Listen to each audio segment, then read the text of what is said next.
Selamat datang di channel saya. Di video kali ini, saya akan menjelaskan materi tentang rencana implementasi perdagangan efek bersifat ekuitas pada papan pemantauan khusus tahap 2, yaitu Polker Exchange. Oke, teman-teman, langsung saja kita lihat dulu untuk ringkasannya. Nah, kita masuk ke tahap implementasi dulu, teman-teman. Nah, ini dia tahap saat ini.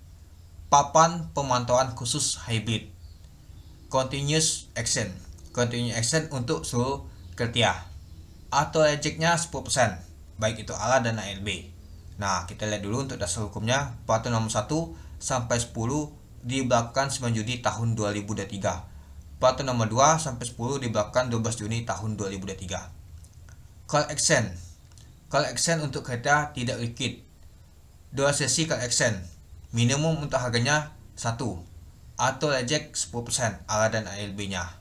Nah, ini sudah berlaku ya teman-temannya. Ini juga sudah berlaku. Nah, ini mungkin sudah berlaku tuh pada nama tuh papan aksesasi. Lalu masuk ke sini dia. Nah, di sini kita sudah pernah lihat ya, ada nama tuh harga sudah mendekati ke 1 teman itu. Harga gocap dia bisa turun lagi ke bawah dia. Itu dia. Nah, dan kita langsung masuk ke tahap kedua, yaitu pengembangan selanjutnya. Papan pemantauan khusus yaitu Polker Exchange, teman-teman, yang mulai berlaku di tanggal 25 Maret tahun 2024. Nah, Senin kemarin ya teman-temannya sudah berlaku itu. Untuk perdagangan call action-nya untuk seluruh kriteria 5 sesi call action. Nah, jadi ada 5 teman-teman untuk sesinya. Minimum untuk harganya itu sampai Rp1 atau rejectnya 10%, baik itu ALA dan ALB-nya. Itu dia. Oke, kita lanjut lagi. Nah, ini dia untuk waktu perdagangan untuk call action-nya hybridnya. Sesi call action pada masa transisi hybrid Senin sampai Kamis. Kita lihat dulu call action-nya di sesi ya teman-temannya. Kita lihat dulu di sesi pertama. Teman-teman bisa masukkan untuk ordernya di jam 9 sampai 11.54 Order closing-nya itu di 11.53 sampai 11.54 sampai 59 itu. Untuk order match-nya di 11.55 sampai 11.59 itu. Nah, sebelum penutupan perdagangan ini. Sebelum untuk penutupan perdagangan ini teman-teman itu. Lalu untuk breaknya ya, yaitu pada saat nama tuh penutupan bursa di sesi pertama, itu dia. Nah, untuk sesi kedua 13.25 kita bisa menginput untuk ordernya sampai di 15.54.59. Untuk random closing-nya 15.53 sampai 15.54.59. Order match-nya sekitar 15.55 sampai 15.59.59 sebelum di jam 4 sore itu. Nah, post trading-nya di jam 4 sore teman-temannya 1 menit sampai di jam 4 sore 14 menit 59 detik itu. Untuk Jumat sesi pertama dari jam 9 sampai 11.24. Order closing-nya 11.03 sampai 11.24 59 detik. Untuk order match-nya sekitar di 11.25 sampai 11.29 59 detik. Lalu kita break di 11.30 sampai 13.54.59 itu. Untuk sesi keduanya 13.55 kita bisa menginputkan lagi untuk ordernya sampai di 15.54.59. Order closing-nya 15.53 sampai 15.54.59. Order match-nya sekitar 15.55 sampai 15.59. Jadi untuk post tradingnya itu jam 4 lewat 1 menit sampai di 4.14.59 detik itu dia. Nah, pas negosiasi dibuka sampai dengan 16.29.59 itu. Nah, jadi kita tahu ya untuk perdagangan dan untuk call action untuk hybrid ini itu. Oke, kita lihat untuk waktu perdagangan full call action-nya. Ini yang baru berlaku teman-teman. Ada 5 sesi dia. Sebelumnya 2 sesi ya teman-temannya itu. Nah, ini banyak teman-teman sesinya. Kita lihat dulu di hari Senin sampai Kamis. Sesi pertama yaitu 1 jam ya teman-temannya. Kalau kita lihat ya, jam 9 sampai 9.55, jam 10 sampai 10.55, jam 11 sampai 11.55. Nah, jadi kita lihat tuh 1 jam semua teman-teman untuk sesinya untuk kita masukkan ordernya. Order closing-nya itu 9.53 sampai 9.55. Untuk sesi keduanya 10.53, 10.55. Untuk sesi ketiganya 11.53 sampai 11.55 itu. Nah, order match-nya untuk sesi pertama 11.55 1 detik sampai 9.55 sampai 9.59 sampai 59 detik. Untuk sesi kedua 10.55 titik 1 detik sampai 10.59.9 detik. Untuk sesi ketiganya 11.55.1 detik sampai 11.59.59 detik itu. Nah, jadi ini adalah untuk sesi 1, 2, dan 3. Artinya nih untuk nama tuh poker action ini hanya berjalan hanya 1 jam teman-teman. 1 jam, 1 jam, 1 jam itu. Nah, lalu kita break seperti biasa. Jam 12 sampai 13.59.59 itu. Artinya mulai perdagangan lagi itu di jam 2 dia. Kalau di pasar reguler untuk Senin sampai Kamis itu yaitu di jam 12 break kita, 13.30 kita sudah mulai trading lagi. Ini berbeda. Dan sesi keempatnya dia mulai nama tuh trading dia teman-teman itu. Berbeda seperti pasar reguler ya teman-temannya itu dia. Nah, jadi dimulai di jam 2 sampai 14.55. Sesi kelima juga sama. Nah, jadi ini step sesi ini 1 jam semua dia teman-teman itu. Ladang closingnya juga sama. 14.53 untuk sesi keempat, 15.53 untuk sesi kelima. Nah, ini dia untuk order emasnya 14.55 untuk sesi keempat, untuk sesi kelima 15.55. Nah, untuk post tradingnya di jam 4:01 menit sampai 4:15 itu dia. Untuk hari Jumat hanya terdapat 4 sesi, di mana sesi ketiga ditiadakan, sedangkan sesi 2 diperpanjang sampai dengan 11.30.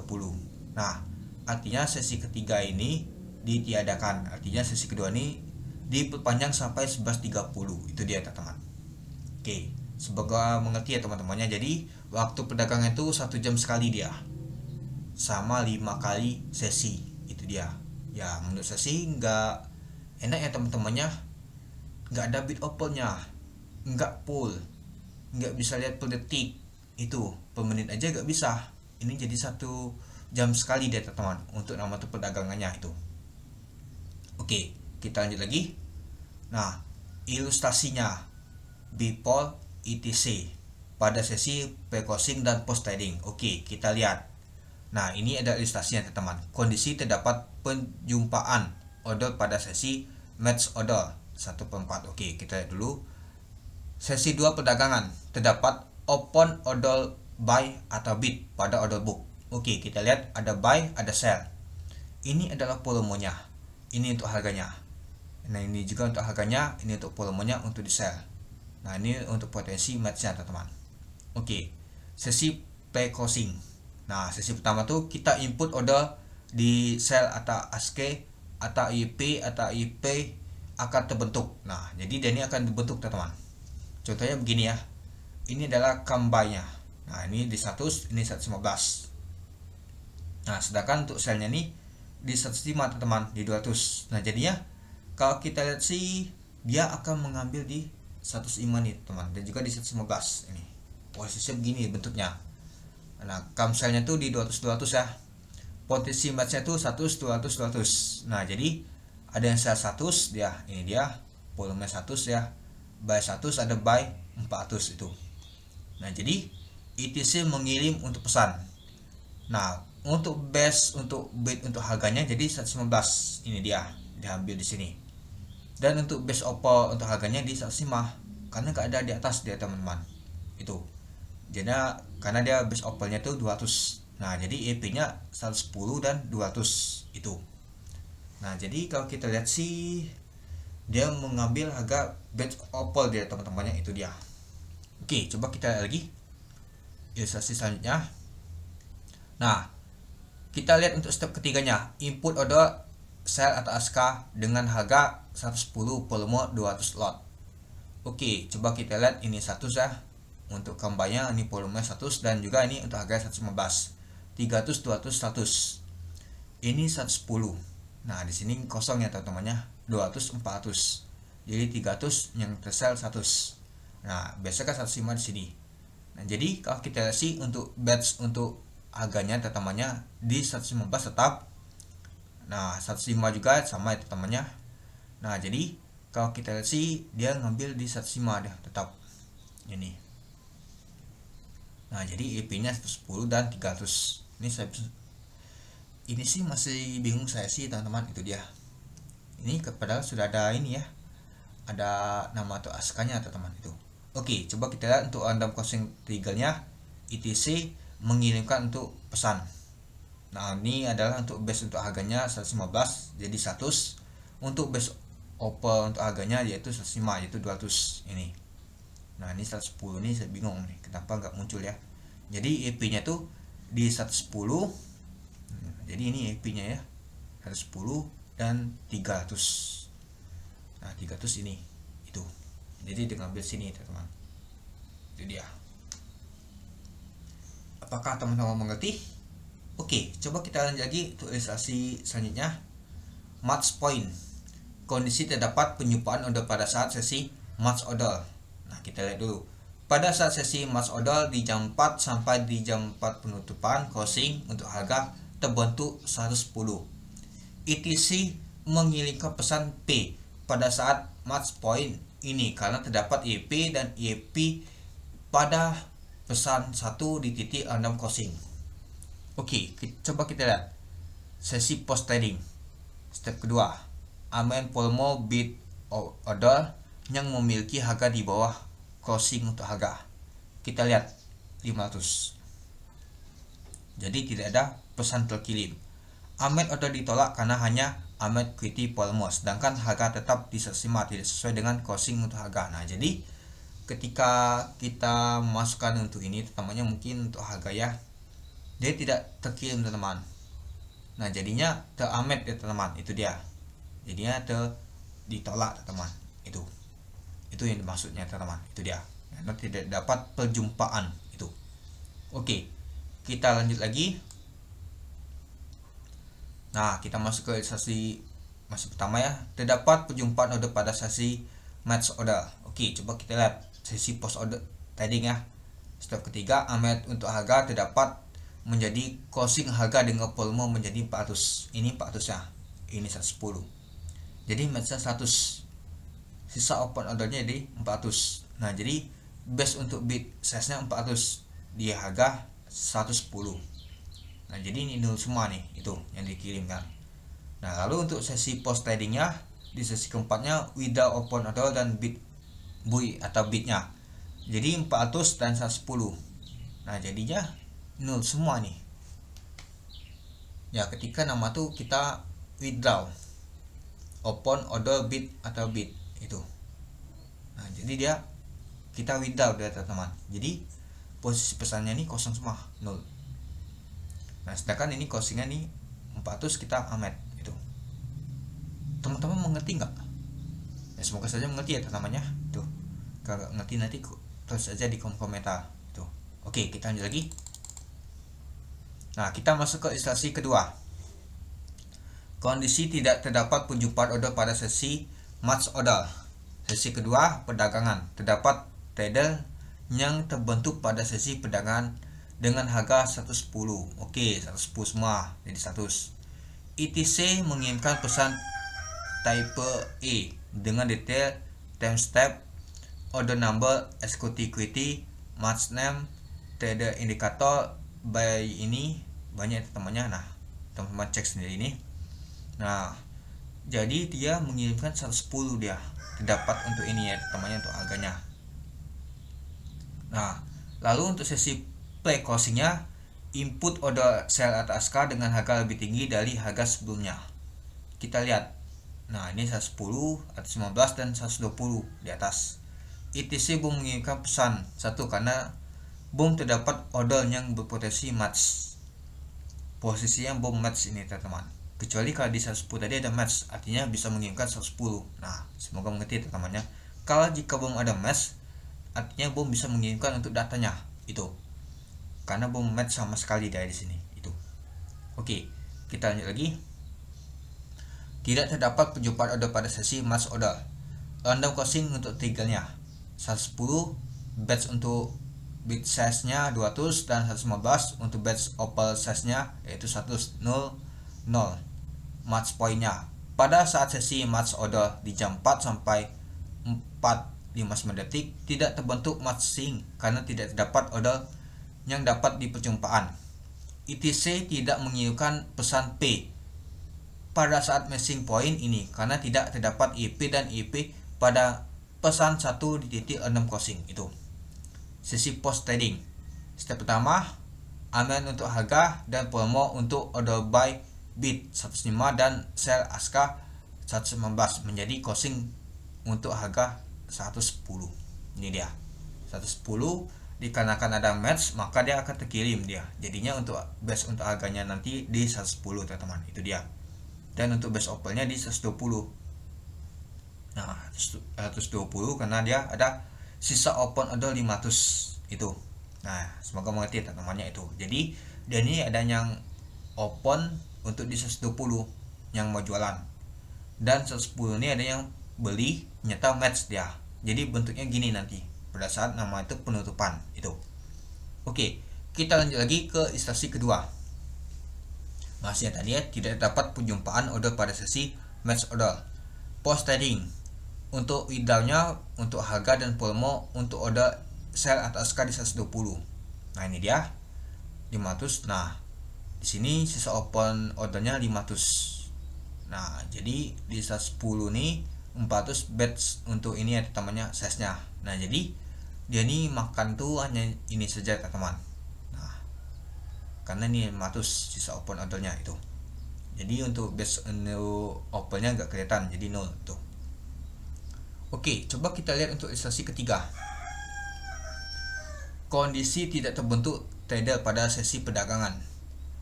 Sesi 1 dan 2 perdagangan terdapat order buy bid dengan rentang harga yang bervariatif pada order book.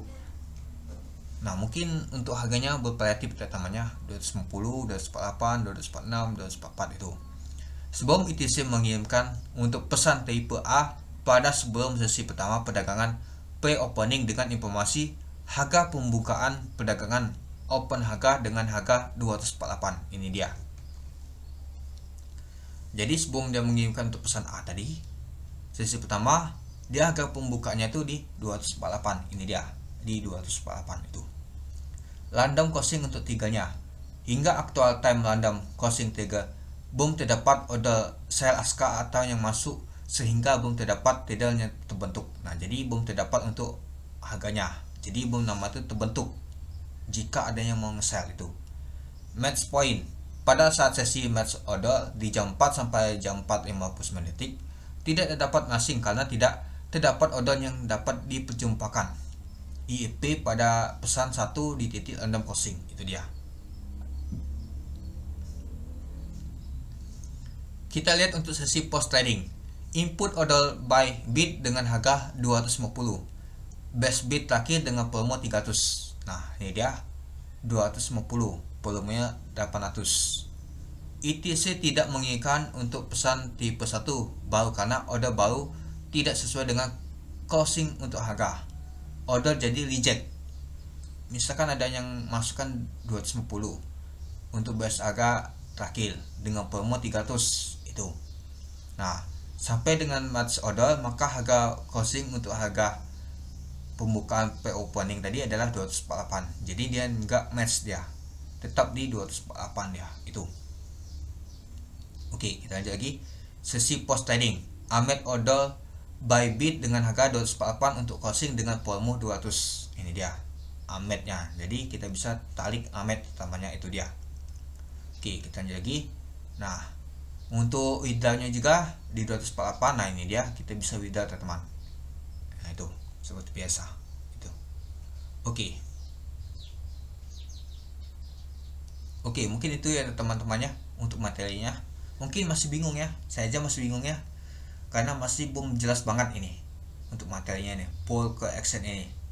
Nah, oke, coba kita lihat untuk pertanyaan teman-teman. Mungkin teman-teman ada pertanyaan tentang nama itu papan pemuatan khusus untuk pull ke action ini. Oke, kita langsung yang pertama. Apa itu papan pemuatan khusus?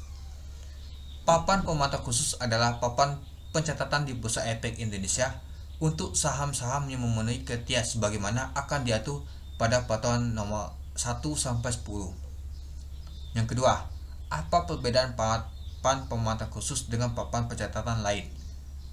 Saham di papan pemuatan khusus akan diperdagangkan menggunakan call action atau rejectnya 10% dan akan diberikan notifikasi khusus X di belakang kode perusahaan itu. Nah, biasa sih yang kena nih banyak sekali saham yang turun terus dan juga naik terus, itu dia sebab kena suspend 2 kali dia itu. Yang ketiga, apa itu mekanisme perdagangan call action? Pada call action, investor akan melakukan order beli jual di harga bid ask tertentu, dikumpulkan dan diperjumpakan match pada selang waktu tertentu. Call action juga sudah digunakan pada sesi pra pembukaan dan pra penutupan itu.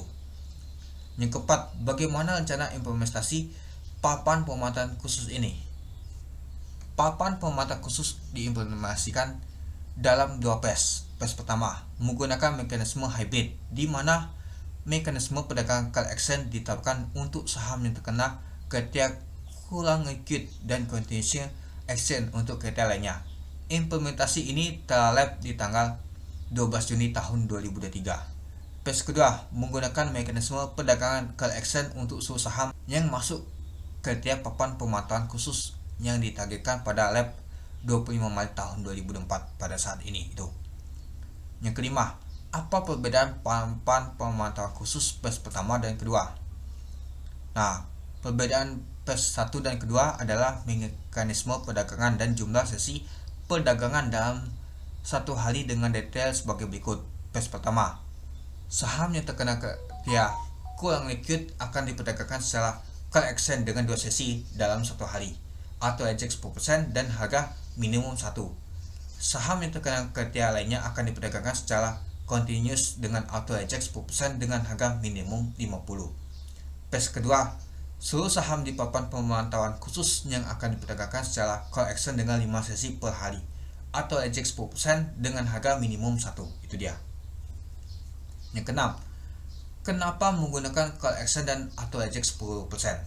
Untuk mengurangi kualitas pergerakan harga dan mendukung untuk proses untuk price discovery yang lebih sesuai khususnya untuk saham yang kurang liquid itu. Yang ketujuh, apa manfaat papan pemantauan khusus bagi investor? Yang A-nya, manfaat pemantauan khusus diantaranya meningkatkan perlindungan investor. Menurut saya sih enggak sama sekali. Yang kedua, meningkatkan keterbukaan informasi perusahaan tercatat yang mudah dicerna oleh investor. Oke lah, mungkin gara-gara ada notifikasi X kita nggak boleh ikut beli itu. Yang ketiga, mendukung mekanisme matching untuk saham yang kurang liquid. Oke. Yang keempat, kesempatan untuk makan jual beli saham di harga yang kurang dari 50 dengan mekanisme perdagangan yang lebih sesuai. Mungkin yang sangkut di gocap bisa keluar, tapi buktinya nggak bisa keluar. Tetap aja ARB berjilid bisa saja ke 1 itu. Oke, yang ke-8, apa perbedaan continue action dan call action? Berbeda dengan continue action, di mana kondisi bid dan ask match secara real time. Pada call action, kuantitas bid dan ask akan match pada periode tertentu dan pada suatu harga ditentukan sesuai dengan volume yang ada di order book. Mekanisme perdagangan call action ini diharapkan dapat meningkatkan kesempatan match order dan menurunkan potensi kualitas harga saham. Yang kesembilan, apakah saham di papan pemantauan khusus lebih rentan untuk diperdagangkan secara tidak wajar? Saham di papan pemantauan khusus akan ditransaksikan secara call action sehingga order akan dikumpulkan terlebih dahulu dan matching pada waktu yang sudah ditentukan. Selain itu, batas atau reject papan khusus adalah 10% sehingga diharapkan dapat meredamkan aktivitas perdagangan yang tidak wajar. Gimana tidak wajar? 10% dikali 5 aja sudah 50% itu. Yang ke-10, mengapa saham dalam pemantauan khusus dipisahkan dari papan lainnya yang sudah ada di BI? Perbedaan papan pencatatan merupakan upaya untuk meningkatkan awareness investor atas adanya saham-saham yang memiliki kondisi tertentu. Dan dalam papan terpisah juga menggunakan mekanisme perdagangan yang berbeda. Diharapkan investor dapat lebih awal dan mendapatkan mekanisme transaksi yang lebih sesuai dengan kondisi saham tersebut. Itu dia. Yang ke-11, bagaimana cara mengetahui saham papan pemantauan khusus pada aplikasi online trading? Ya, kita cari saja ada notifikasi X itu. Yang ke-12, kenapa batas harga bawah pemantauan khusus lebih rendah dari papan lainnya? Ya, bisa di bawah 50 teman-teman itu. Yang ke-13, apakah saham di papan pemantauan khusus bisa diperdagangkan lebih dari 50? Nah, khususnya diperdagangkan di harga lebih 50, sahamnya harusnya masih di atas 50 tidak serta mata turun, itu dia. Apakah daftar sahamnya masuk ke papan pemantau khusus akan diumumkan? Biasa sih ada di IDX ya teman-temannya. Bisa cek di website untuk bursanya itu. Yang ke-15, apa batas bawah harga lebih rendah merupakan hal baru dan hanya diimplementasikan pada saham di papan pemantauan khusus saja. Nah, bisa ya teman-temannya, selain di papan akasasi juga bisa harganya dibawa ke 1 itu. Yang ke-16, saya belum pernah bertransaksi secara call action. Apakah bisa mencobanya terlebih dahulu agar bisa memahaminya? Saat ini transaksi pada sesi pre-opening dan pre-closing sudah menggunakan mekanisme call action. Selain itu, pada saat implementasi papan pemantauan khusus di proses hybrid, itu dia. Yang ke-17, apa yang dapat bursa lakukan untuk saham yang lama dalam papan pemantauan khusus?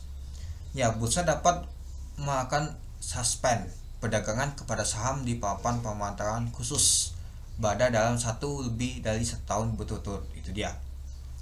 Apakah saham yang saat ini dikenakan suspend perdagangan akan dibuka suspendnya saat dipindahkan ke papan pemantauan khusus? Saham yang dipindahkan ke papan pemantauan khusus tidak akan dibuka suspendnya secara otomatis. Suspend perdagangan akan dibuka ketika penyebab suspend sudah terselesaikan, itu dia. Oke, kita lanjut lagi. Apakah saham di papan pemantauan khusus hanya diperdagangkan di pasar reguler dan bagaimana di pasar negosiasi? Saham di pemantauan khusus diperdagangkan secara call action di pasar reguler dan tunai. Sedangkan di pasar negosiasi, saham tetap diperdagangkan secara negosiasi itu. Yang ke-20, pada call action terdapat order collection phase, order closing, order matching. Di phase mana order jual beli dapat disampaikan. Order jual beli dapat disampaikan secara order collection phase sampai dengan terjadinya order closing. Order tidak dapat dilakukan sejak terjadinya order closing sampai selesai order match phase itu. Yang 21, bagaimana dengan perdagangan saham di papan pemantauan khusus pada saat post trading? Ya, mekanismenya perdagangan saham di papan pemantauan khusus pada post trading ya dengan mekanisme continue action itu. Yang kedua, apakah order yang belum match akan secara otomatis dibawa ke sesi call action selanjutnya? Hal ini tergantung jenis order yang disampaikan. Apabila nasabah menyampaikan day order, maka pesanan yang belum match akan secara otomatis dibawa ke sesi selanjutnya itu. Apakah informasi order book dapat dilihat secara order collection phase? Call action di papan pemantauan khusus dilakukan secara blind order, sama seperti yang dilakukan pada sesi pra pembukaan dan sesi pra penutupan, namun akan ditampilkan harga indikatif dan volume indikatif untuk membantu pertimbangan dalam melakukan order. Lalu selanjutnya, yang 24, di mana saya bisa mengetahui penyebab suatu perusahaan masuk ke papan pemantauan khusus? Ya, teman-teman bisa cek di IDX di berita pengumuman. Yang ke-25, di mana saya dapat mendapatkan informasi terkait papan pemantauan khusus lebih lanjut? Ya, teman-teman bisa lihat di web atau di sosial media BI. Yang ke-6, apakah perusahaan tercatat yang likuiditasnya telah meningkat dapat keluar dari pemantauan khusus? Jika telah memenuhi likuiditas, maka perusahaan tercatat dapat keluar dari papan pemantauan khusus dengan catatan telah melalui masa evaluasi itu. Jadi yang masuk ke papan pemantauan khusus ini masih bisa keluar, teman-teman. Itu dia. Apa itu liquidity provider saham? Liquidity provider saham membantu menyediakan kuotisasi 2A, bid dan aska pada saat saham-saham likuiditasasi rendah hingga menengah, sebagai upaya untuk meningkatkan likuiditas perdagangan saham tersebut. Bursa akan menentukan saham mana yang dikuotasikan oleh liquidity provider saham. Liquidity provider saham merupakan salah satu inisiatif yang saat ini sedang dikembangkan oleh bursa itu. 28. Apakah perusahaan tercatat yang likuiditasnya tak meningkat dapat diperdagangkan secara continue action? Nah, perusahaan yang tercatat sudah tidak memenuhi kriteria nomor 7 dapat keluar dari pemantauan khusus dan diperdagangkan secara continue action setelah periode review bulan Mei dan November. Lama juga ya teman, itu dia. Oke, mungkin itu dulu ya teman-temannya pertanyaannya. Capek juga ya, banyak banget ya. sampai 27 pertanyaan teman-temannya. Lagi puasa, ini lagi puasa, baca ini semua ini, aduh capek juga. Mohon maaf ya jika ada kata-kata salah ya teman-temannya dan penyampaiannya itu ya. Jadi kalau saya lihat untuk materi ini masih kurang jelas ya teman-temannya, mungkin teman-teman juga masih juga kurang jelas ya. Cuman satu pesan saya, hindari saja untuk saham yang kena suspend kedua kalinya. Kalau sudah kena suspend satu kali, lebih baik hindari saja. Dan juga hindari untuk saham yang notifikasi X. Itu aja teman-teman. Oke, mungkin itu dulu ya teman-temannya untuk video saya. Oke, semoga manfaat ya teman-temannya untuk materi ini. Mohon maaf jika ada kata-kata salah dan penyampaian teman-temannya, dan mohon maaf juga jika saya belum bisa menguasai untuk materi ini. Dan juga mohon maaf ya teman-temannya, mungkin terlalu banyak saya untuk baca tadi, jadi nggak terfokus ya teman-temannya, apalagi lagi puasa gini, haus banget ya pastinya itu. Oke, mungkin itu dulu ya teman-temannya untuk video saya. Oke, sekian dulu video. Oke, sekian dulu video saya. Terima kasih menonton. Salam cuan.